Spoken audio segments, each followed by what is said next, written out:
ശ്രീ സേനാപതി വേണു ഇന്ന് പാർലമെന്റിൽ പ്രധാനമന്ത്രി നരേന്ദ്രമോദി ബജറ്റ് ചർച്ചയ്ക്കുള്ള മറുപടിയിൽ പറഞ്ഞ കാര്യങ്ങൾ പ്രധാനമായും കേന്ദ്രീകരിച്ചിരിക്കുന്നത് നാളത്തെ ഡൽഹി തെരഞ്ഞെടുപ്പിലേക്കാണ്. രാഹുൽ ഗാന്ധിക്കും കേജ്രിവാളിനുമെതിരെ കടുത്ത വിമർശനമാണ് അദ്ദേഹം ഉന്നയിച്ചിരിക്കുന്നത്. ഇനി അതിന് മറുപടി നൽകുവാൻ രാഹുലിനും കേജ്രിവാളിനും സമയം കിട്ടുമോ എന്ന സംശയമാണ്. അല്ല, പ്രധാനമന്ത്രി പാർലമെന്റിലെ തന്റെ എല്ലാ പ്രസംഗങ്ങളിലും ഇതൊക്കെ തന്നെയാണല്ലോ ആവർത്തിക്കുന്നത്. കഴിഞ്ഞ 10 കൊല്ലമായിട്ട് രാജ്യത്തിനുണ്ടായിരിക്കുന്ന നേട്ടങ്ങൾ, ഈ കാര്യങ്ങൾ ഇദ്ദേഹം ആവർത്തിച്ച് എടുത്തു പറയുമ്പോൾ നമുക്ക് കൗതുകരമായിട്ട് തോന്നുന്നത് ഇന്ത്യക്കുണ്ടായ നേട്ടങ്ങൾ കഴിഞ്ഞ 10 വർഷത്തിനുള്ളിൽ ഉണ്ടായതാണെന്നും ആ 10 വർഷങ്ങൾക്ക് പിന്നിലേക്ക് ഇന്ത്യയെ പരിശോധിച്ചു കഴിഞ്ഞാൽ ഇത് എന്താ പറഞ്ഞ ആഫ്രിക്കൻ വനാന്തരങ്ങൾ പോലെ ശൂന്യമായിരുന്നു. അതായത് ഞങ്ങൾ വന്നതിന് ശേഷമാണ് വൈദ്യുതി മുതൽ വെള്ളം വരെയുള്ളത് മുഴുവൻ ഈ രാജ്യത്തിനുണ്ടായത് എന്ന രീതിയിലാണല്ലോ അദ്ദേഹത്തിന്റെ പ്രസംഗങ്ങൾ. അത് കഴിഞ്ഞ 10 കൊല്ലമായിട്ട് പാർലമെന്റിന് സ്ഥിരമായി അദ്ദേഹം നടത്തിക്കൊണ്ടിരിക്കുന്ന പ്രസംഗങ്ങളാണ്. ആ പ്രസംഗം നാളത്തെ ഡൽഹി തെരഞ്ഞെടുപ്പിൽ അത് എത്രമാത്രം ഗുണം ചെയ്യും എന്നുള്ളത് നമുക്കത് കാത്തിരുന്ന് കാണേണ്ടിയിരിക്കുന്നു. ഇവിടെ നമ്മൾ മനസ്സിലാക്കേണ്ട ഒരു കാര്യം എന്തെന്ന് ചോദിച്ചാൽ, കോൺഗ്രസ് ഇത് ഒട്ടുമിക്ക പ്രഖ്യാപനങ്ങളും അതിൽ ഏറ്റവും പ്രധാന പ്രഖ്യാപനമായ ആദായ നികുതി ഇളവ് അത് ഡൽഹി തെരഞ്ഞെടുപ്പ് ലക്ഷ്യമിട്ടുകൊണ്ട് കൂടിയാണ്.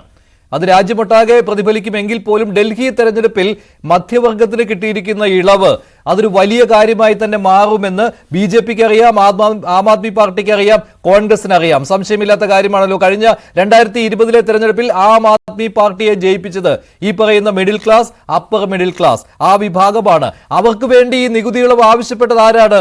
അരവിന്ദ് കെജ്രിവാൾ ആയിരുന്നു. അപ്പോൾ അതേ ആയുധം തന്നെ തിരിച്ചു പ്രയോഗിക്കുകയാണ് BJP ഇപ്പോൾ ഡൽഹിയിൽ. അത് ഇന്നത്തെ ബജറ്റ് പ്രസംഗത്തിലും ഉണ്ടായിരുന്നു. മോദിയുടെ പ്രസംഗം എടുത്തു നോക്കിയാൽ അക്കാര്യവും പറഞ്ഞിട്ടുണ്ട്.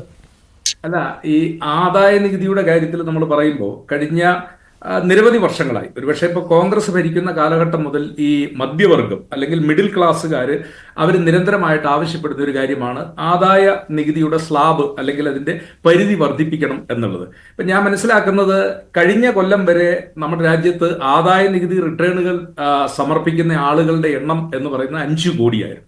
ഈ കൊല്ലം അത് 6 കോടിയിലേക്ക് എത്തിയിരിക്കുന്നു എന്നുള്ളതാണ്. അപ്പോൾ രാജ്യത്തെ മൊത്തം ജനസംഖ്യയുടെ ഈ 5 കോടി അല്ലെങ്കിൽ 6 കോടി എന്ന് പറയുന്നത് എത്ര % ഉണ്ട്?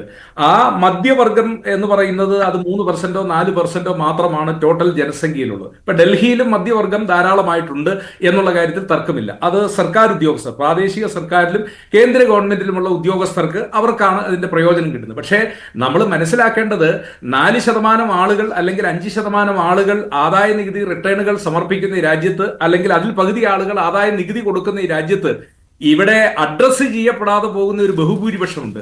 ആ ബഹുഭൂരിപക്ഷം എന്ന് പറയുന്നത് ഇവിടുത്തെ സാധാരണക്കാര്. അവര് ടാക്സി ഓടിക്കുന്നവരും അല്ലെങ്കിൽ റിക്ഷ വലിക്കുന്നവരും ചെറിയ പീടികകൾ നടത്തുന്നവരും അന്നന്ന് ദിവസത്തേക്കുള്ള വരുമാനത്തിന് 200 രൂപയ്ക്കോ 300 രൂപയ്ക്കോ ജോലി ചെയ്യുന്ന ആളുകൾ, അവര് എന്ന് പറയുന്നത് മധ്യവർഗമല്ല. അവര് ഏറ്റവും പിന്നോക്കം നിൽക്കുന്ന താഴേക്കുടയിലുള്ള വർഗമാണ്. ആ വർഗത്തെ നിശ്ചയമായും അഡ്രസ്സ് ചെയ്യുന്നില്ല എന്നുള്ളതാണ് ഈ ബജറ്റിലെ ഏറ്റവും വലിയ.